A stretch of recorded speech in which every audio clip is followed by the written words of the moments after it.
En mi prédica anterior nosotros hablamos de cómo hemos reducido el Evangelio a algunos pasos evangélicos, se puede decir. Primeramente preguntamos, ¿sabes que eres pecador? Si la persona dice sí, entonces ¿quieres ir al cielo? Si la persona dice sí, ¿quieres hacer tu decisión? ¿Quieres repetir esta oración para recibir a Cristo? Bueno, vamos a estudiar cuidadosamente estas ideas usando Romanos capítulo 3, 23 a 26. Y vamos a empezar con Romanos 23. Por cuanto todos pecaron. Por cuanto todos pecaron. Es un versículo que los niños aprenden, ¿no? De memoria. Entonces, Pablo, somos pastores. ¿Por qué vamos a estudiar este texto? Hermanos, sabemos que la Biblia dice, por cuanto todos pecaron. Pero ¿qué significa? ¿Qué significa? Se puede pasar una vida entera tratando de profundizar Romanos 3, 23. Pero más, la gente afuera en la calle, cuando nosotros decimos, cuando proclamamos, por cuanto todos pecaron, de verdad, no significa mucho a ellos. Vivimos en una cultura hundida en el pecado, ¿no es cierto?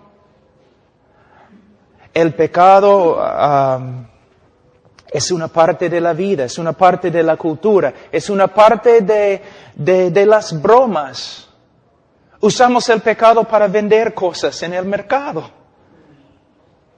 Los kioscos donde hay los periódicos, ¿no? Todo pecado. Somos una cultura en los Estados Unidos, una cultura también peruana. Amamos el pecado. Entonces, cuando hablamos del pecado, las personas no piensan bíblicamente. Ellos no saben cuán pecaminoso es el pecado. El mundo afuera no tiene ninguna idea cuán horrible es el pecado. Es el trabajo del predicador exponer las Escrituras, explicar cómo es el pecado y cómo reacciona Dios al pecado. No es suficiente simplemente decir, ¿sabe qué? Somos pecadores. Y a veces también nosotros como predicadores no tomamos en serio el pecado. A veces yo no observo a las personas cuando están practicando evangelismo. Y a veces, para ser amables, ellos dicen, ¿sabes qué? ¿No? Todos nosotros somos pecadores. Así, ligeramente. Mi mamá justo falleció de cáncer. Imagínense el médico cuando tiene que decir a mi mamá, señora, tienes cáncer. Imagínense él diciendo todo así. ¿Sabe qué, señora? Tienes cáncer. Qué feo, ¿no? Es una ofensa hablar así.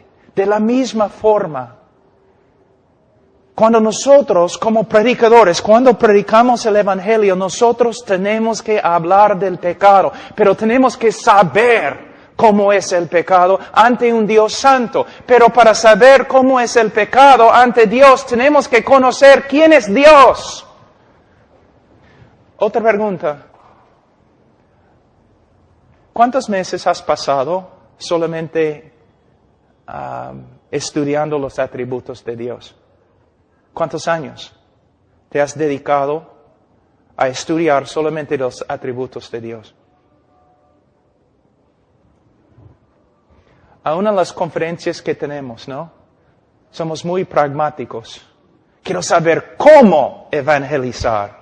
Quiero saber cómo hacer crecer una iglesia. Quiero saber cómo hacer esto. ¿Quién quiere conocer a Dios? Nosotros a veces, los evangélicos, funcionamos más como hombres de negocio que profetas. ¿Conoces a Dios?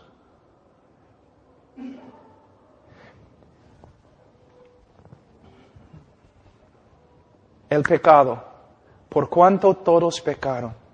¿Por qué no están ustedes temblando? Los puritanos antes, o siempre decían, cuando el hombre peca, no peca contra el alcalde de un pueblo chiquitito.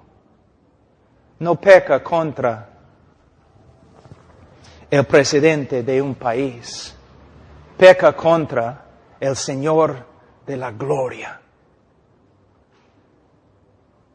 No hay manera de explicar cuán asqueroso, feo, horrible es el pecado, pero una de las tareas de un predicador es intentarlo. No solamente tenemos que proclamar a la sociedad, somos pecadores, o por cuanto todos pecaron, tenemos que estudiar las Escrituras para que podamos presentar la evidencia cuán feo, horrible es el pecado y las consecuencias del pecado.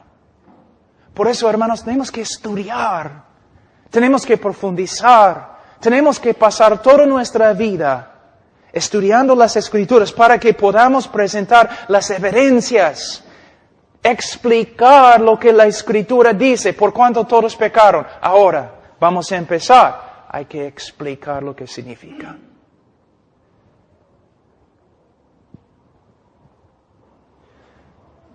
Vamos a decir que hay un médico y tiene un paciente que él sabe que no va a escuchar nada. El médico sabe que este hombre no me va a escuchar. El hombre tiene cáncer, pero no me va a escuchar. El hombre necesita una operación, pero no me va a escuchar. Entonces, el médico, en amor, ¿qué va a hacer? El médico va a sentarse en su escritorio y va a empezar a juntar toda la evidencia. Evidencia tras evidencia, prueba tras prueba. Y de ahí va a ir al hombre y va a decir, tienes cáncer. Aquí está una evidencia, otra evidencia, otra evidencia, otra evidencia, otra evidencia. Y más, el cáncer que tienes es horrible. Aquí, ¿cuán horrible es? Otra evidencia, otra evidencia, otra evidencia. Nosotros tenemos que proclamar al mundo que todo el mundo ha pecado, pero a la vez tenemos que explicar lo que significa. Cuando nosotros predicamos evangelísticamente o cuando testificamos a una persona, nosotros tenemos que sentarnos y decir, la Biblia dice, por cuanto todos pecaron. Ahora voy a usar las Escrituras para mostrarte qué significa y voy a seguir haciéndolo hasta que por medio de la obra del Espíritu Santo Dios comience a obrar en tu corazón. Y hay quebrantamiento y arrepentimiento. Usando las Escrituras. La gente en el día de hoy no tiene miedo del pecado porque no tiene miedo de Dios, porque no conocen a Dios, porque no estamos predicando a Dios, porque estamos tan ocupados como pastores que no tenemos tiempo para conocer a Dios. La tarea principal de un pastor es conocer a Dios. Una pregunta, ¿cuándo es la última vez que pasaste meses, quizás un año, enseñando tu congregación con respecto a los atributos de Dios? ¿Ves? ¿Qué estamos haciendo? La doctrina más importante, la teología propia, la doctrina de Dios, los atributos de Dios. Una persona no puede entender cuán horrible es el pecado a menos que conozca quién es Dios. La mayoría de las personas tienen un Dios más o menos de este tamaño que se puede meter en el bolsillo. No tiene miedo. Y no saben quién es. Ni en las iglesias evangélicas saben quién es Dios porque no estamos predicando los atributos de Dios. Entonces cuando decimos, por cuanto todos pecaron, ¿y qué? O predicamos acerca de Dios, pero no predicamos acerca de algunos de los atributos más importantes, como la santidad, como la justicia, como la ira de Dios. o como el aborrecimiento de Dios. Voy a darles un ejemplo. ¿Cuántos de ustedes han escuchado la frase, Dios aborrece el pecado y ama al pecador? Está bonito, ¿no? El único problema es herejía. No es lo que las Escrituras enseñan. Hay varios lugares a través de la Biblia donde dice que Dios aborrece al pecador. Y vamos a hablar de eso. ¿Ves? Muchas veces predicamos cosas que hemos escuchado de otros, sin investigar. ¿Es verdad? Suena bien, me parece bien, pero ¿de verdad es lo que la Escritura enseña? Voy a darles un ejemplo. Vamos a Salmos capítulo 5 un ratito.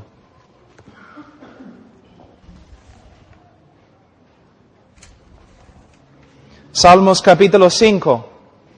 Versículo 5, los insensatos no estarán delante de tus ojos, aborreces a todos los que hacen iniquidad. ¿Dice que Dios aborrece la iniquidad? No, dice que Dios aborrece a todos los que hacen la iniquidad. Pero tú me dices, pero Pastor Pablo, Juan 3:16 está en la Biblia. Sí, está en la Biblia, también Salmos 5:5. Muchas veces decimos un montón de cosas acerca de Dios que no son bíblicas. Cuando hablamos del pecado, también tenemos que hablar de Dios. ¿Quién es Dios? ¿Cómo reacciona Dios al pecado? La mayoría de las personas piensan que Dios es un Jesucito, o que es un abuelo viejo, tonto, o que es como Papá Noel. No es Jehová. Él da vida, Él mata. Él salva, Él juzga. Él ama, Él aborrece. Él es maravilloso, Él es terrible. No es un león domesticado. Es Dios. Una pregunta, ¿cuántas cosas enseñas simplemente porque otra persona te ha enseñado? ¿Y cuántas cosas enseñas porque es lo que se encuentra en la Escritura? Y aún en nuestros estudios, ¿cuántas cosas en la Biblia interpretamos por medio de la psicología? 98% de la consejería bíblica es nada más que psicología bautizada. Proviene de Freud, Rogers y Skinner, 3 hombres que aborrecían el cristianismo. Pero pastor, tenemos que usar la verdad que ellos tenían. No tenían verdad. Y puedo probarlo.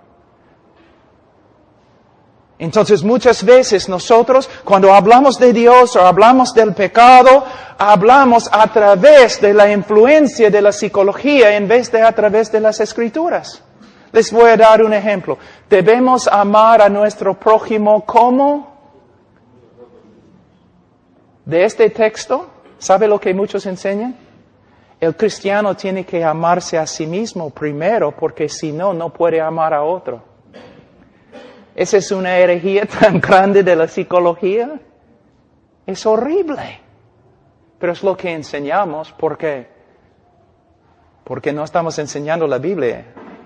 Hermanos, mira, los hombres de Dios tienen que estudiar las Escrituras. Es su tarea principal. Pero la mayoría de los pastores, porque están tan ocupados, ¿qué hacen? Se levantan en la mañana, oran algunos minutitos ahí, quizás leen 10 minutos si pueden y salen para trabajar. Hay que hacer cosas. Vamos a una conferencia porque nos van a enseñar cómo evangelizar. Vamos a otra conferencia porque nos van a enseñar cómo hacer esto o cómo hacer esto. Pero ¿qué pasa con las conferencias? Vamos a aprender quién es Dios. Vamos a aprender ¿Cómo son los atributos de Dios? ¿Qué significa su ira? ¿Qué significa su amor, su aborrecimiento, su justicia? Tenemos que usar un montón de métodos porque no hay poder, y no hay poder porque no estamos enseñando la verdad, y no estamos enseñando la verdad porque no tenemos tiempo para estudiar. El hombre fue hecho con un solo propósito: glorificar a Dios, adorar a Dios y servir a Dios, y el hombre no lo ha hecho. En vez de servir a Dios y glorificar a Dios, el hombre se ha glorificado a sí mismo y se ha rebelado contra la ley de Dios, y por eso Pablo dice en Romanos 1, 2 y 3, el hombre merece la condenación y nada más. Nosotros predicamos en el día de hoy como si el hombre fuera un víctima. No es un víctima, es un aborrecedor de Dios, que peca porque aborrece a Dios. Su vida está destruida porque aborrece a Dios y se ha rebelado contra Dios. El hombre tiene que escuchar de las Escrituras qué significa ser pecador. Vamos a ver algunos textos empezando en el libro de Génesis. Génesis capítulo 6.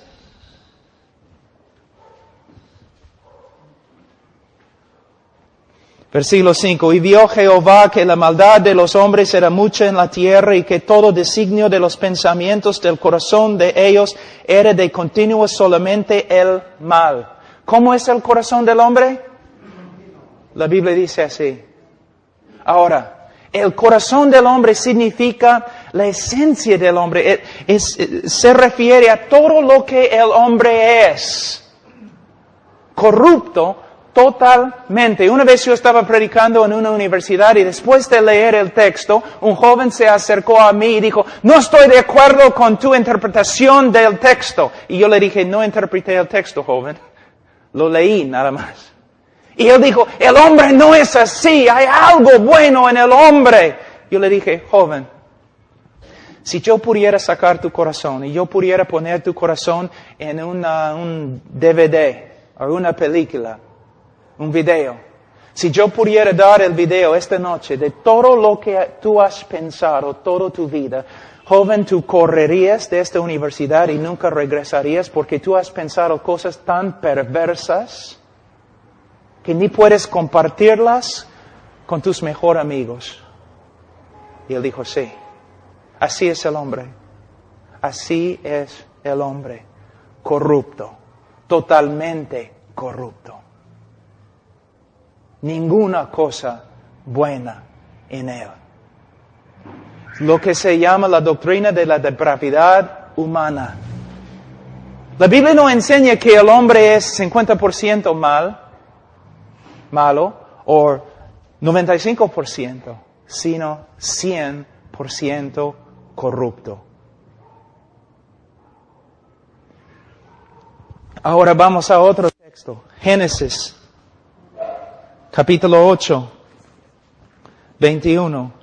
Y percibió Jehová olor grato, y dijo Jehová en su corazón: no volveré más a maldecir la tierra por causa del hombre, porque el intento del corazón del hombre es malo desde su juventud. Esta palabra en hebreo puede significar desde su niñez, desde sus años más tempranos. ¿Hay que enseñar a un niño a pecar? ¿Hay que enseñarle a mentir? ¿Hay que enseñarle a ser egoísta? Nace así. Un teólogo ha dicho, usando la ilustración, la siguiente ilustración. Vamos a decir que tienes un niño de 18 meses en tus brazos. Y el niño ve tu reloj y quiere agarrar tu reloj. Y tú dices: no. ¿Qué hace el niño? Comienza a moverse, ¿no? Gritando, llorando. Él quiere de nuevo tocar tu reloj y tú dices: no. Comienza a gritar más, a llorar, a moverse. El teólogo dijo: si describimos este evento bíblicamente, podemos decir, si este niño, si este bebé tuviera la fuerza de un joven de 18 años, mataría a su papá, le quitaría el reloj y saldría del cuarto sin sentir culpa. Uno de los problemas en el día de hoy, por causa de la psicología, y mayormente la psicología cristiana, que no es cristiana, pastores y predicadores no más piensan que el hombre es tan malo como la Escritura dice. Pero así es, el hombre es. Vamos a Isaías 64, versículo 6. Si bien todos nosotros somos como suciedad y todas nuestras justicias como trapo de inmundicia. Imagínense un leproso acá. Un leproso. Cuando está sufriendo de la lepra, es horrible. Todo su cuerpo está pudrificando. Pero imagínense que nosotros queremos ayudarle, entonces vamos a Lima y compramos una tela muy fina y le vestimos al leproso en la tela fina, blanca, que hemos comprado. ¿Qué va a pasar? En algunos minutos, toda la contaminación de su cuerpo va a comenzar a pasar a la tela. Y la tela va a llegar a ser tan sucia como el hombre mismo. Esta es la razón por la cual el hombre no puede salvarse a sí mismo. Es la razón por la cual las buenas obras no salvan. Porque el hombre es totalmente corrupto. ¿Una vez has pensado por qué Hitler era así? ¿Una vez? ¿Es que él nació más pecador que tú? ¿O debemos culpar a la sociedad? ¿Por qué Hitler era peor que tú? ¿Una vez has pensado? Porque la Biblia dice que todos los hombres nacen igualmente depravados. ¿Te das cuenta? Entonces, ¿por qué no eres como Hitler? La Biblia enseña algo que no te va a gustar.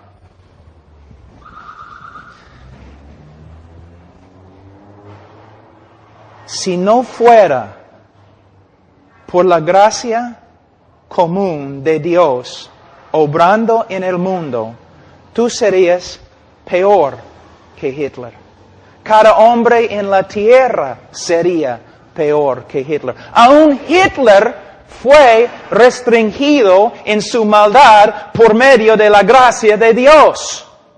El asunto es cada uno de nosotros, mis hijos también, cada uno de nosotros sería tan horrible, más horrible que Hitler si no fuera por la gracia de Dios restringiendo nuestra maldad. Es como Dios, para preservar el mundo, para que pueda hacer una obra de salvación, para preservar el mundo, Dios ha restringido toda la maldad de toda la humanidad con su gracia común. De vez en cuando, según sus propósitos, como con Faraón, Dios quita su gracia y permite que uno salga como Hitler. Pero lo que tienes que entender y lo que todos los que escuchan tus prédicas tienen que entender es el hombre. Hitler es un ejemplo perfecto de cada uno de nosotros. Cuando ves un loco en la calle, es un ejemplo de cada uno de nosotros. Cuando ves un drogadicto que está matando a todo el mundo, es un ejemplo de todos nosotros. Romanos capítulo 3. Me imagino que ustedes han estudiado el texto muchas veces, pero los primeros tres capítulos del libro de Romanos tienen todo que ver con el pecado del hombre. ¿Qué está haciendo el apóstol Pablo? Bueno, a veces yo escucho a los predicadores diciendo, el Señor no me ha dado un ministerio de condenación, sino salvación. Están malinterpretando lo que Pablo dijo, porque en los primeros 3 capítulos de Romanos, Pablo tiene un solo propósito, condenar todo el mundo. ¿Te das cuenta? Antes que escriba Pablo acerca de la salvación en Cristo, antes él pinta un cuadro horrible acerca del hombre. Y termina en versículo 10 de capítulo 3, como está escrito, no hay justo ni aun uno, no hay quien entienda, no hay quien busque a Dios.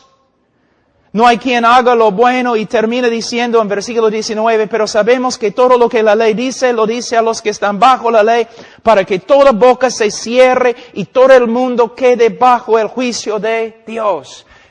Pablo estaba escribiendo con un solo propósito. Él quería capturar al hombre, encerrar al hombre, encarcelar al hombre. De una forma para que el hombre no puede escapar. No puede escapar.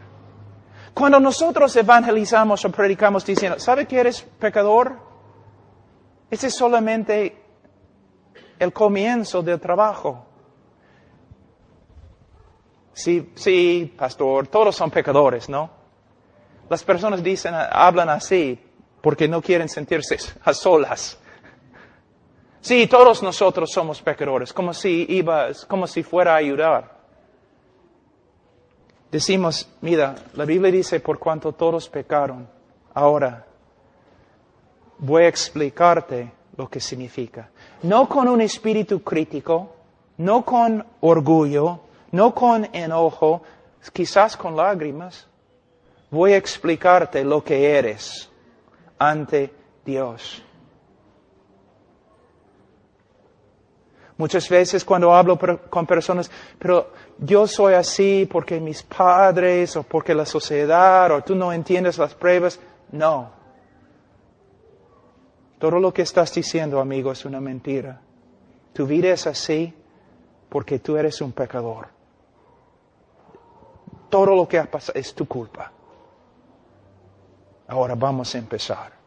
Eso es lo que dice Dios acerca de tu condición. Eso es lo que dice Dios acerca del pecado. Eso es lo que Dios dice acerca de tu rebeldía. Esto es lo que Dios dice acerca de ti, acerca de mí, acerca de todos. Y hablando del pecado, hasta que empecemos a ver quebrantamiento, arrepentimiento, humildad, algo. Mira cómo evangelizamos en el día de hoy. Como predicadores no estamos buscando casi nada. Solamente, ¿estás de acuerdo? ¿Sí? ¿Quieres ir al cielo? ¿Estás de acuerdo? ¿Sí? ¿Quieres recibir a Cristo? ¿Estás de acuerdo? Sí, ya, entonces está bien. No, como predicadores, nosotros nos sentamos con la gente. Ahora explícame. ¿Entiendes lo que te dije? ¿Sí? O los evangelistas que hacen preguntas que saben que los oyentes pueden contestar. Pero no, explícame, ¿qué significa ahora que eres pecador? De lo que te he mostrado en las Escrituras, muéstrame cómo responde Dios a tu pecado. Y esperando, viendo, mirando, observando. ¿El Señor está obrando en su corazón? ¿Hay arrepentimiento bíblico? ¿Tiene un corazón contrito? En vez de simplemente pasar por cada etapa evangelística y de allí pronunciarlo salvo. Ahora, dice, por cuanto todos pecaron y están destituidos de la gloria de Dios. Hermanos, vivimos en un mundo, voy a darles un ejemplo. ¿Cuán humanista es el Evangelio en el día de hoy? Dios hace todo lo que hace para su propia gloria. Dios hace todo lo que hace por causa de su amor para con sí mismo. Dios se ama a sí mismo más que todo lo demás. ¿Qué piensas? Vivimos en un mundo en el día de hoy. No, pastor, Dios ama al hombre más que todo. ¿De verdad? ¿Desde cuándo? Dios ama al hombre más que todo? No. Si tú amas algo más que a Dios, ¿cómo se llama? Idolatría. Lo que tenemos que entender es que Dios es Dios. Él es digno de toda la gloria. Él debe amarse a sí mismo más que a cualquier otra cosa o persona. Es digno, pero nosotros no nos parece bien. No, Dios debe amarme a mí. ¿Cuántas veces he escuchado canciones en las campañas evangelísticas? Dios ama al hombre más que todo lo demás. No es cierto. El hombre no es el centro del universo. Dios es el centro del universo. Dios no hace todo lo que hace para salvar al hombre. Dios hace todo lo que hace para su gloria. Y es digno de hacerlo. El hombre no es la causa de todo. O la motivación divina. Es Dios. Dios tiene un plan maravilloso para tu vida, pero no has alcanzado el plan por causa de tu pecado. No es lo que significa, psicólogo. Lo que significa es, Dios te ha hecho con un solo propósito, glorificarle, y no lo has hecho. Te has rebelado y no lo has hecho. Y por eso tu vida está casi destruida. Todo se centra en Dios, no en el hombre. Dios ama al hombre, de verdad. Él ha mostrado su amor en la cruz del Calvario, pero como predicadores nosotros tenemos que entender el orden. El hombre no es principal en el universo, Dios es principal. Dios no hace todo lo que hace para el hombre o por el hombre, sino por su propia gloria. Dios es número uno, no el hombre. Dios es el centro del universo, no el hombre. Personas dicen, si Dios está allí en el cielo y está llorando porque tú no quieres recibir su salvación. ¿De verdad? ¿Puedes mostrarme en la Escritura? Pero Cristo en la tierra lloró. Sí, pero Cristo no está en la tierra en este momento. Ningún lugar en el cielo, en la Biblia, donde dice que Dios está llorando porque la gente le está rechazando. El famoso teólogo Tozer dijo, si todos los hombres llegan a ser ciegos, no va a disminuir la gloria del sol que resplandece. Y si todos los hombres se convierten en ateos, no va a disminuir la gloria ni la felicidad de Dios. Dios no necesita al hombre. Dios salva al hombre, no por causa del hombre, sino a pesar del hombre, para mostrar su propia gloria en la tierra. Pero tú tienes tanto valor ante Dios. No tienes. Eres un rebelde, un criminal. Y si rechazas a Dios y vas al infierno y nadie va a estar llorando. Más bien todos van a levantar la mano y declarar que Dios es justo. ¿Ves? Todo se centra en el día de hoy alrededor del hombre y su necesidad. Pero no es así. Dios da vida, Dios destruye, Dios salva, Dios condena, pero Dios no tiene necesidad. Tampoco necesita el amor del hombre. Por cuanto todos pecaron y están destituidos de la gloria de Dios. Una explicación más con respecto a este texto. Miren Romanos capítulo 1, versículo 19. Romanos 1, 19 es la interpretación de verdad de Romanos 3, 23. Por cuanto todos pecaron y están destituidos de la gloria de Dios. ¿Qué significa estar destituido de la gloria de Dios? Versículo 19. Porque lo que de Dios se conoce, les es manifiesto, pues Dios se lo manifestó, porque las cosas invisibles de Él, su eterno poder y deidad, se hacen claramente invisibles. Versículo 21. Pues habiendo conocido a Dios, no le glorificaron como a Dios, ni le dieron gracias, sino que se envanecieron en sus razonamientos y su necio corazón fue tenebrecido. Es el significado de Romanos 3:23, cuando dice, por cuanto todos pecaron y están destituidos de la gloria de Dios. ¿Qué significa estar destituidos de la gloria de Dios? Fuimos creados para su gloria, Él merece nuestra alabanza y adoración, pero nosotros nos hemos rebelado contra Él y no hemos realizado el propósito que tenemos, vivir para la gloria de Dios. Tú dices, ¿cuál es la diferencia entre la interpretación histórica y la interpretación moderna? Bastante. La interpretación histórica, todo se centra en Dios y su gloria. La interpretación moderna, todo tiene que ver con el bienestar y el propósito del hombre. Ahora, dice, vamos a Romanos 3:23.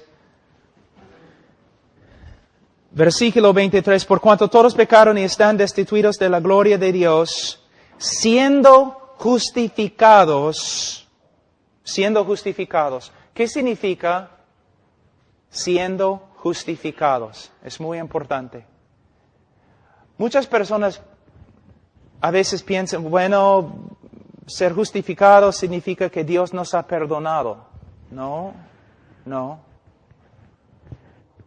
La Iglesia Católica dice que la doctrina de la justificación significa que Dios nos da gracia por medio de los sacramentos. Dios nos da gracia y por medio de la gracia podemos vivir una vida santa ante Él y por medio de la vida santa y las buenas obras Dios nos salva. No. La justificación en las Escrituras es una declaración legal. Es muy importante. La justificación es una declaración legal.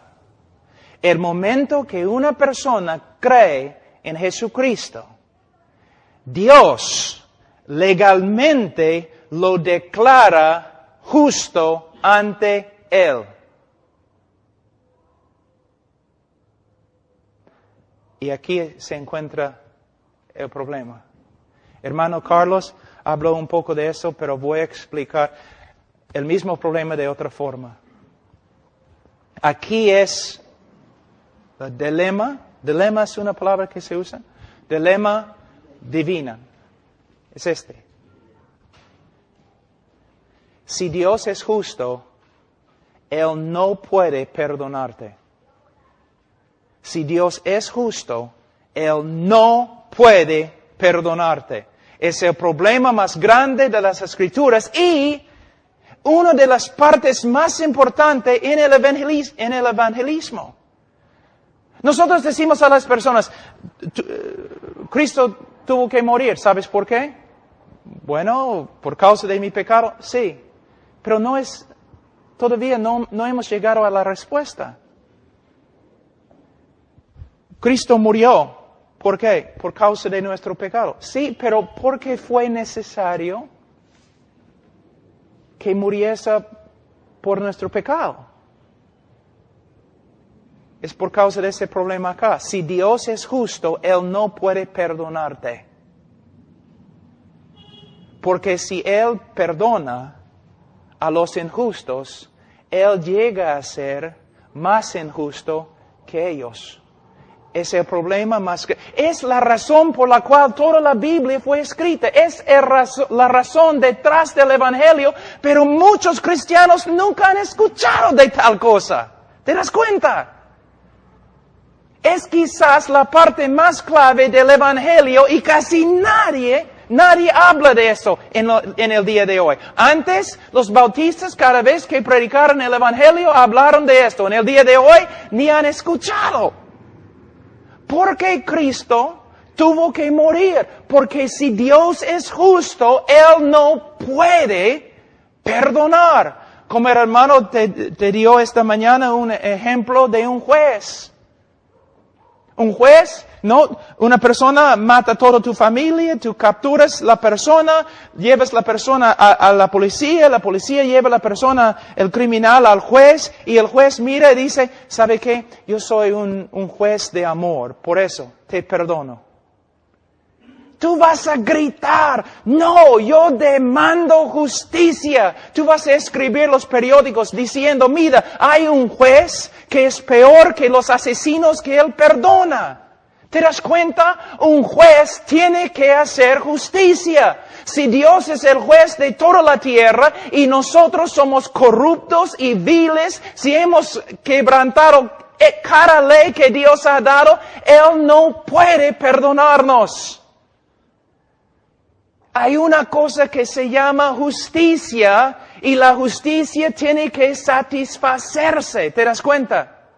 Tiene que ser satisfecha.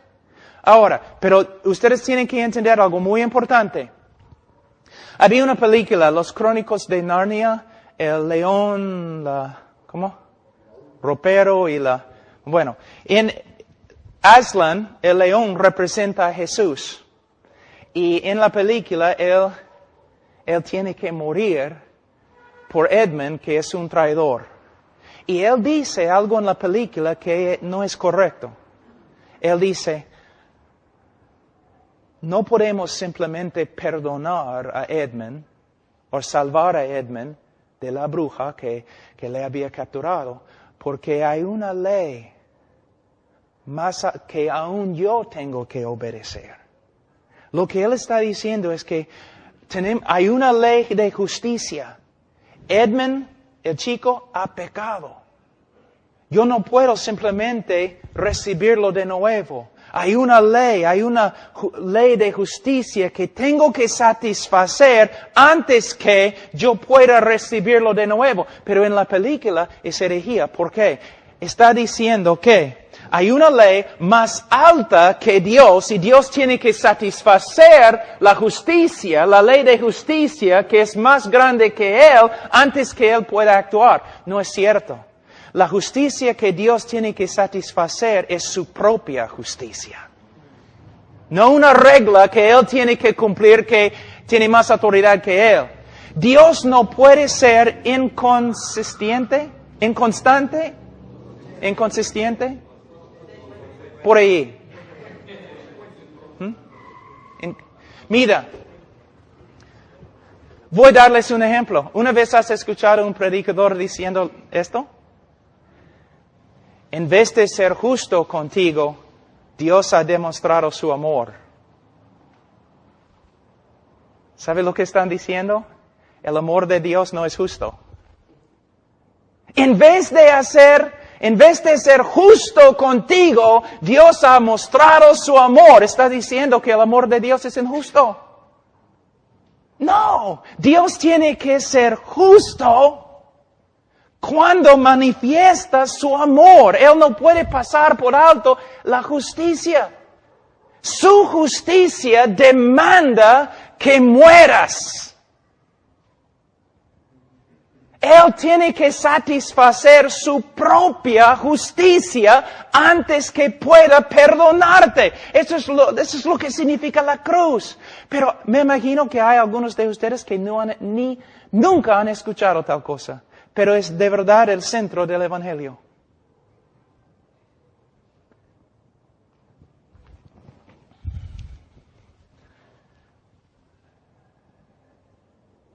Alguien tiene que morir. Dios es justo. Pero también en un ratito vamos a hablar de otra cosa. Vamos a hablar del aborrecimiento de Dios. Sí, se encuentra en la Escritura. ¿Cuándo es la última vez que escuchaste una prédica sobre el aborrecimiento de Dios? Pero sin entender el aborrecimiento de Dios no podemos entender el amor de Dios. El aborrecimiento de Dios. Hay varios textos en la Escritura donde dice que Dios aborrece al pecador. Dice. ¿Qué significa? Una vez yo estaba enseñando sobre el aborrecimiento de Dios y una mujer se enojó. Y ella dijo, Dios no puede aborrecer o odiar. ¿Por qué? Porque Dios es amor. Y yo le dije, no, Dios es amor, por eso tiene que odiar. Y ella dijo, ¿qué? Voy a darte un ejemplo. ¿Amas a los bebés? ¿Sí? Entonces tienes que odiar el acto de abortar los bebés. ¿Amas a los judíos? Entonces tienes que aborrecer el holocausto. ¿Te das cuenta? ¿Qué pensarías de una persona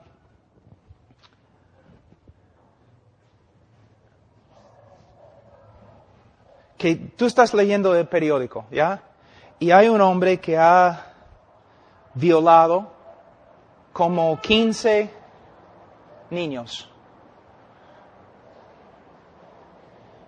Y tú dices, caramba. Y tú muestras a uno, mira lo que ha pasado. Este hombre ha torturado y violado 15 niños, pequeños chibolos, así. Y el hombre dice, bueno, no sé, yo soy más o menos neutral. ¿Qué vas a pensar? ¿Vas a pensar que es un hombre moral? No. Un hombre moral cuando lee en el periódico que otro hombre ha violado 15 niños, el hombre si es moral, ¿qué va a hacer? Va a enojarse, ¿no es cierto? Va a enojarse. A veces yo escucho a los predicadores dicen, Dios no es un Dios enojado. ¿De verdad? ¿Qué dice el libro de Salmos? Dios está enojado todos los días. ¿Y por qué? Porque todos los días un Dios santo y justo y lleno de amor está viendo la destrucción de su creación. Está viendo las perversidades y los pecados y rebeldías de los hombres. Todos los días Él está viendo las mentiras y los asesinatos y... ¿Ves? Si Él es santo, si Él es justo, Él no puede ser neutral con respecto al pecado o al pecador. Él viene, Él dice, con venganza y ira. El enojo, el aborrecimiento de Dios. Cuando Dios dice que un pecador es una abominación, ¿qué piensas? ¿Qué está diciendo? ¿Que es una abominación para la creación? No, para Dios es una abominación. Dios abomina a esta persona. Él aborrece a esta persona. Entonces, si todos los hombres han pecado y todos los hombres están bajo la ira de Dios, si Dios aborrece a todos los que hacen la iniquidad, entonces, ¿cómo puede Dios amar al hombre? Dios no ama por causa del hombre. Él no ama por causa del valor del hombre. Dios ama solamente porque Dios es amor. Y Él ama para demostrar su propia gloria, para su propia gloria y propia alabanza. La motivación de amar al hombre no viene del hombre, sino viene de Dios mismo. Tenemos un montón de personas caminando en la tierra que se creen merecedores del amor de Dios. ¿Te das cuenta?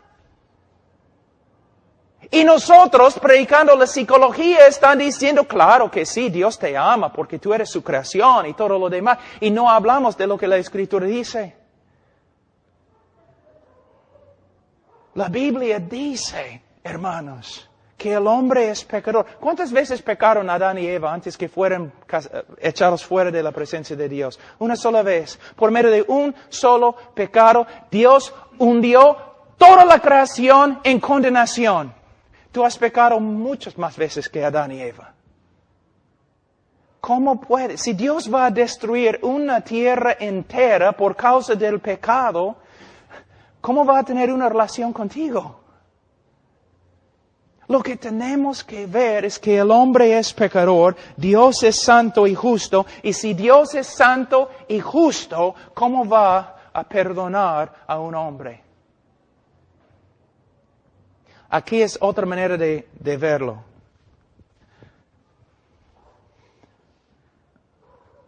A través de las Escrituras escuchamos siempre acerca de la palabra longanimidad de Dios, que Él tiene la capacidad de sufrir nuestro pecado mucho tiempo. Así es como es. Dios en su justicia, en su santidad, mira al hombre. Y la única reacción que Él puede tener es aborrecimiento y odio y enojo y ira.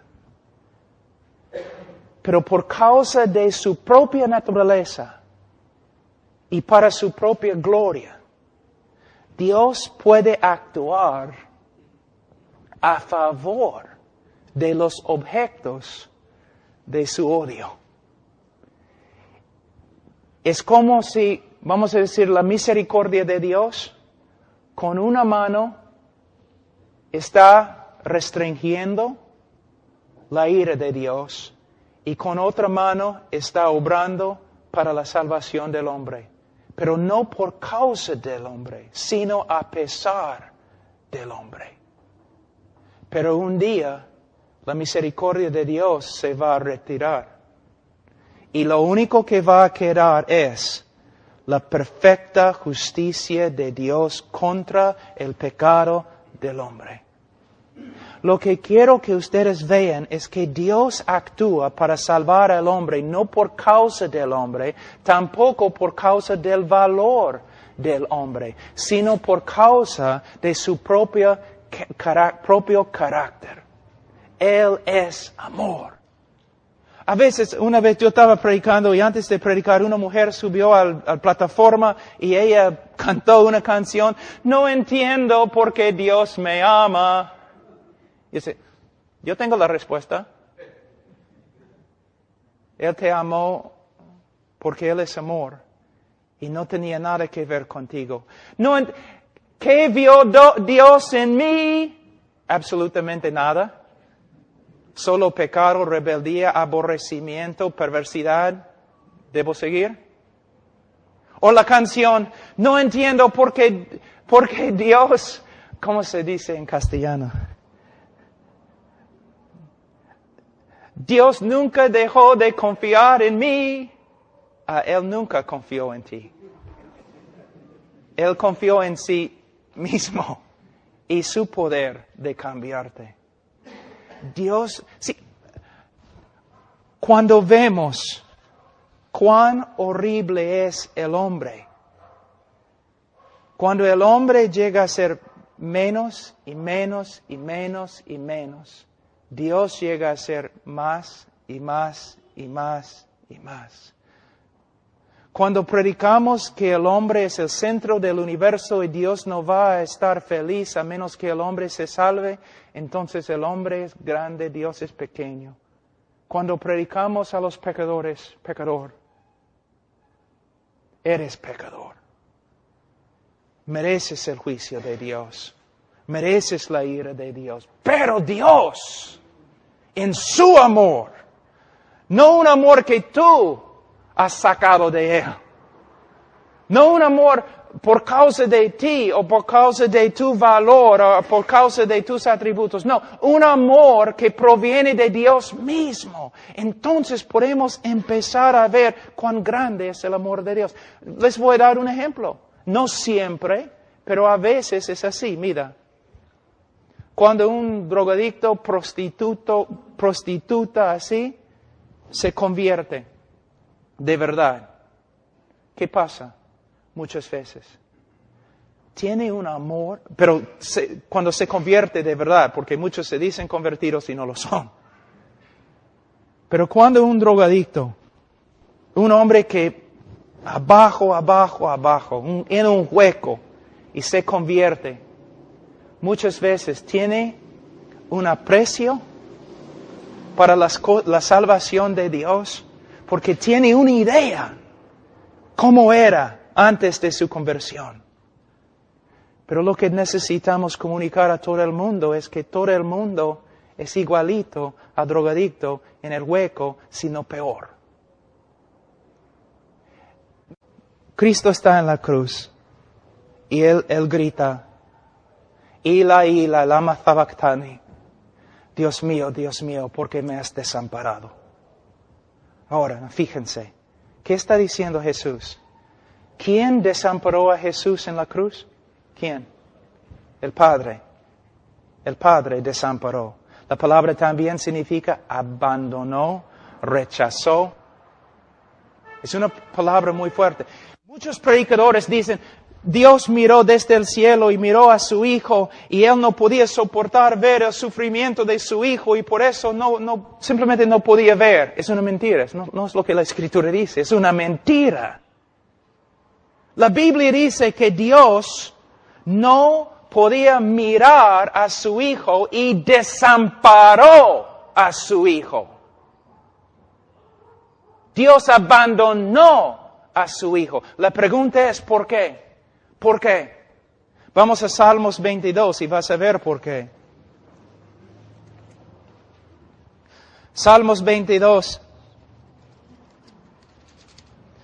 versículo 1. Dios mío, ¿por qué me has desamparado? ¿Por qué estás tan lejos de mi salvación y de las palabras de mi clamor? Es su queja. Dios, ¿por qué me has desamparado? El Mesías en la cruz está clamando a Dios, ¿por qué me has desamparado? Versículo 2. Dios mío, clamo de día y no respondes, y de noche no hay para mí reposo. Da un argumento ahí en versículo 4. En ti esperaron nuestros padres, esperaron y tú los libraste, clamaron a ti y fueron librados, confiaron en ti y no fueron avergonzados. Cristo está diciendo, en toda la historia de Israel, cuando un hombre justo clamó a ti, tú lo salvaste. Pero yo, tu Hijo, tu Mesías, yo clamo desde la cruz, pero me has desamparado. ¿Por qué? La respuesta, versículo 3, pero tú eres santo, versículo 6, mas yo soy gusano y no hombre. Dios desamparó a su Hijo en la cruz porque en la cruz su Hijo Santísimo llegó a ser pecado, la cosa que Dios aborrece y condena. En los folletos que tenemos dice que Dios está acá y el hombre está acá y Dios no puede pasar al hombre y hay una gran separación entre los dos. Para cerrar la separación, alguien tenía que morir fuera de la presencia favorable de Dios. Alguien tenía que morir condenado de Dios. Desde el comienzo de la creación y antes de la creación, Dios el Padre, Dios el Hijo, Dios el Espíritu Santo existieron en un compañerismo absolutamente perfecto y lleno de gozo. Una comunión perfecta, pero la primera vez en la cruz la comunión se destruyó porque el Hijo amado de Dios llevó nuestro pecado y Dios ni podía mirar a su Hijo porque Él llegó a ser pecado y más, Él llegó a ser una maldición ante Dios, una abominación de Dios. Tú eres una abominación ante Dios, antes de tu conversión eres una abominación ante Dios. Para salvarte alguien tenía que morir en tu lugar como una abominación, una maldición. Cristo cuando llevó nuestro pecado, su comunión con Dios fue destruida. ¿Por qué? Él había llegado a ser pecado y Dios ni puede mirar el pecado. Él llegó a ser una maldición. Mira en Gálatas capítulo 3 muy rápido. En Gálatas capítulo 3,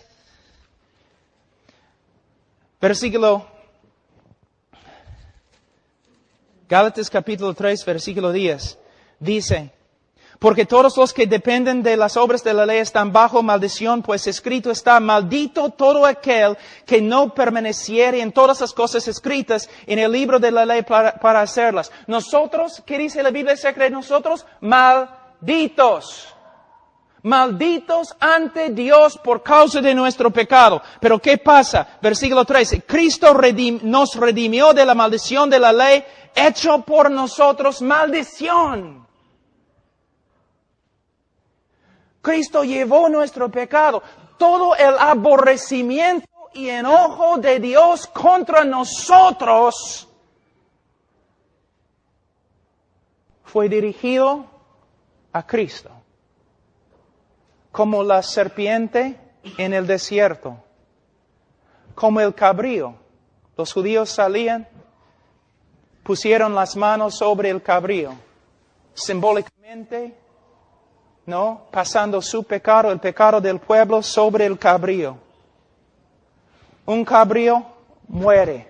El otro cabrío sale fuera de las puertas de la ciudad, cortado de la comunión con Dios y el pueblo de Dios. Salió al desierto para morir, para salvarte. Tú mereces pasar toda la eternidad fuera de la presencia favorable de Dios en el infierno. Para salvarte, alguien tiene que morir bajo la ira de Dios, cortado de la presencia favorable en tu lugar.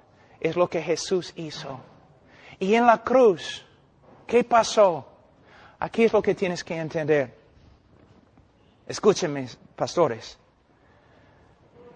Cristo está en el huerto, ¿no? En Getsemaní. Y dice, que pase esta copa de mí 3 veces. ¿Qué significa la copa?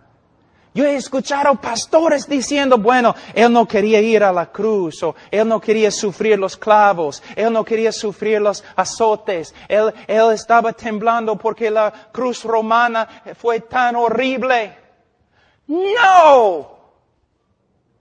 Tengo una pregunta. ¿No es cierto que muchos, miles de discípulos después de Cristo, discípulos de Cristo, murieron en cruces? ¿No es cierto? ¿No es cierto que la historia nos dice que muchos de ellos se fueron a su cruz cantando himnos y con gozo? ¿Vas a decirme que los discípulos de Cristo tienen más coraje que Cristo mismo? ¿Que los discípulos de Cristo pueden sufrir los látigos romanos y los discípulos de Cristo pueden morir en la cruz cantando himnos? Pero el capitán de nuestra salvación está en un huerto escondiéndose, orando con angustia, que pase esta copa de mí. ¿Tú de verdad crees que Cristo tenía miedo de una cruz? ¿De clavos? Pero es lo que predicamos, ¿no? Es un evangelio romántico, como los católicos. Cristo el mártir. Cristo no tenía miedo de los romanos, ni del látigo, ni de la corona. Estudia la Biblia con una concordancia, busca la palabra copa. Voy a resumir todo lo que los profetas dicen acerca de la copa de Jehová. Jehová básicamente diciendo, por causa de la iniquidad de las naciones, por causa de su rebeldía, yo voy a darles la copa de mi ira. Ellos van a tomar la copa y van a morir. Y en la cruz, Cristo no tenía miedo de clavos. Él sabía que en la cruz Él iba a llevar nuestro pecado, iba a estar separado de la presencia de su Padre, y todo el enojo, todo el aborrecimiento, toda la ira de Dios que nosotros debemos sufrir por toda la eternidad en el infierno, Cristo iba a sufrir. ¿No has leído? Mas quiso quebrantarlo, Jehová quiso quebrantarlo.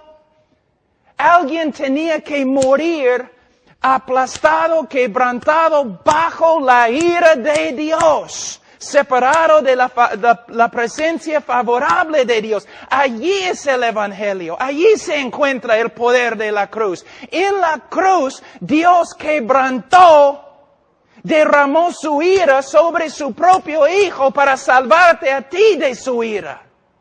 Alguien tenía que morir así. La historia de Abraham e Isaac. Tú has predicado acerca de esa historia miles de veces, pero ¿has entendido la historia? Su único hijo, el Espíritu Santo dice. Abraham tenía que llevar su único hijo y sacrificarlo. Y Abraham tiene el cuchillo y se rinde. Va a matar a su hijo. Pero mientras está bajando la mano, Dios, ¿no? Le restringe. Agarra. No. Y tú dices, ay, qué bonito la historia. No, terminó bonito. No terminó. Fue la intermisión. ¿Intermisión? La parte intermedio, nada más. Porque miles de años después, Dios agarró el cuchillo, puso su mano sobre la cabeza de su único Hijo Jesucristo y lo mató. ¿Una vez has predicado eso?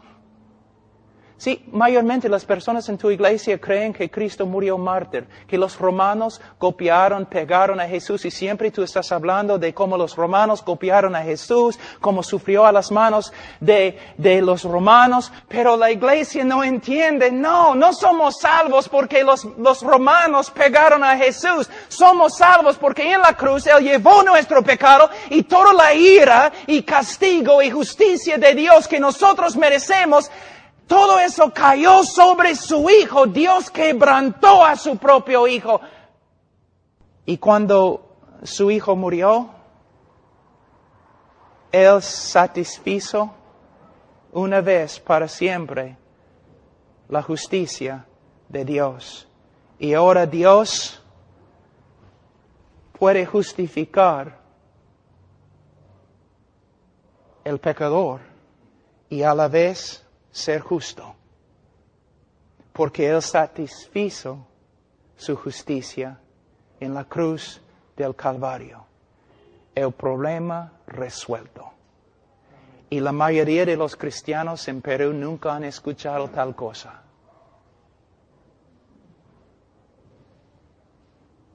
Pero es el Evangelio. Ahora, mira lo que dice, una parte que todos dicen, ¿qué significa eso? Versículo 25, a quien Dios puso como propiciación por medio de la fe en su sangre para manifestar su justicia. ¿Por qué Dios tiene que manifestar su justicia? ¿Por qué Dios tiene que demostrar su justicia? A causa de haber pasado por alto en su paciencia los pecados pasados, con la mira de manifestar en este tiempo la justicia, su justicia, a fin de que Él sea el justo y el que justifica al que es de la fe de Jesús. Ahora, esta parte es tan importante. En un sentido, la cruz justifica al pecador, ¿no es cierto? Por medio de la cruz, el pecador se justifica. ¿Claro? Pero los teólogos también dicen, por medio de la cruz, Dios se justifica. Pero usando la palabra de otra forma. Por medio de la cruz, Dios se vindicó. ¿Cómo? Hay un problema en la historia. Hay un problema aquí en Perú, ¿no es cierto? Mira, ¿cómo es el problema? Yo les voy a mostrar. ¿Cuál es la queja aquí en Perú y también en los Estados Unidos? En todo el mundo. Los sabios siempre han escrito libros sobre esto. Hay tanta maldad en el mundo y Dios no hace nada. ¿No es cierto? Ok, vamos a hablar de una cosa parecida. Voy a ser el diablo un tiempo. ¿Ok? El diablo peca contra Dios, ¿no es cierto? Se rebeló contra Dios. ¿Y qué pasó? Yo te digo lo que pasó. Justicia perfecta. Él fue condenado. Y todo el cielo no tenía ningún problema. Nadie en el cielo tenía un problema. ¿Por qué? El hombre, esta criatura pecó contra Dios. Dios hizo justicia perfecta contra él. No hay ningún problema. Está bien. Es como debe ser. Pero Vamos a la tierra. Adán peca contra Dios. Y Dios muestra misericordia. No muestra justicia. Tú dices, pero no, la caída de toda la creación. ¿Cómo puedes decir, Pablo, que no había justicia? No había perfecta justicia. Adán debería haber muerto sin posibilidades de salvación. ¿Satanás tiene posibilidades de salvación? ¿Cristo murió por Satanás? Perfecta justicia. Cuando Satanás cayó, cuando pecó, perfecta justicia fue hecha. Y todos glorificaron a Dios. Pero cuando Adán cayó, hay problemas. Aún el diluvio.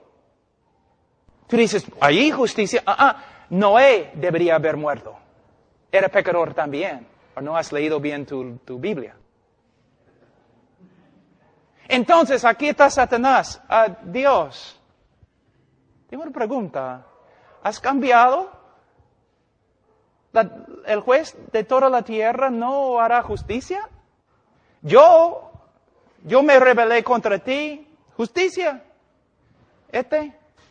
Adán, ¿cómo puedes darle una promesa en Génesis 3:15? El protoevangelicum en latín. ¿Cómo puedes hacerlo? Dice que vas a enviar un Mesías. Él debe morir. Noé, el diluvio. Noé debería haber muerto. ¿Cómo puedes salvar a Noé? Israel, tu pueblo. Idólatras. Todos ellos merecen morir. Abraham, tu amigo. Oye, has bajado tu estándar, ¿no es cierto? Abraham, tu amigo, mintió. Y de verdad no te creo perfectamente. Y David. Lo llamaste hijo. Toda la historia del mundo, acusación contra acusación, que Dios no es justo. ¿Por qué? Lo demás de la creación sabe más que nosotros. Dios no puede perdonar y ser justo a la vez. Porque un juez justo tiene que condenar al culpable. Pero hace 2000 años, Satanás llegó y dijo, ¿cómo puedes hacer una promesa de salvación a Adán? ¿Cómo puedes salvar a Noé? ¿Cómo puedes ser amigo con Abraham? ¿Cómo puedes llamar a David tu hijo? Y Dios respondió, yo puedo salvar a Adán. Y yo puedo salvar a Noé. Y yo puedo perdonar a Abraham. Y yo puedo hacer de David un hijo. Porque mi hijo ha muerto por todos ellos. Una vez para siempre Dios cerró la boca de todas las acusaciones contra él. Y él ahora puede justificar al impío. Él puede justificar el que ha violado toda su ley, porque en la cruz su hijo murió por los pecadores y satisfizo la justicia contra ellos. Entonces ahora Dios es justo porque Cristo murió por los pecadores y puede justificarlos. ¿Entienden? ¿Pueden ver? La cruz no es una historia de un mártir. El dolor de la cruz no es lo que los romanos hicieron a Jesús. El dolor de la cruz es que el Padre desamparó a su propio Hijo y lo quebrantó bajo su propia ira. Y cuando lo hizo, satisfizo una vez para siempre la justicia. Eso es lo que significa el Evangelio. Esto. ¿Ves? Entonces, ¿recuerdan ustedes lo que dije? Vamos a pasar toda la eternidad tratando de entender lo que Dios ha hecho por nosotros en Cristo. Tú pensaste, ¿no? Yo entiendo el Evangelio. ¿Por qué van a predicar sobre el Evangelio? Nadie en este auditorio, incluso yo, entiende el Evangelio. Y es la tarea. Pero muchos de ustedes, ya, yo entendí eso, ya, ese folleto, ya es el Evangelio, ya está bien, no necesito estudiar más. No. Ese Pablo bien bravo, ¿no? Bien malo. Es que amo el Evangelio. Quiero ver la predicación verdadera del Evangelio, en vez de un Evangelio de forma reducida. Cuando regresamos vamos a hablar un poco más de Cristo como hombre elevado a la diestra de Dios. De ahí vamos a hablar de cómo invitamos a los hombres para que sean salvos. Oremos, hermano. Padre, te doy gracias, Señor. Ha sido bien largo y bien difícil. Señor, ayúdanos. Que sea solamente el comienzo de nuestro estudio de lo que sucedió en la cruz del Calvario. En el nombre de Cristo Jesús. Amén.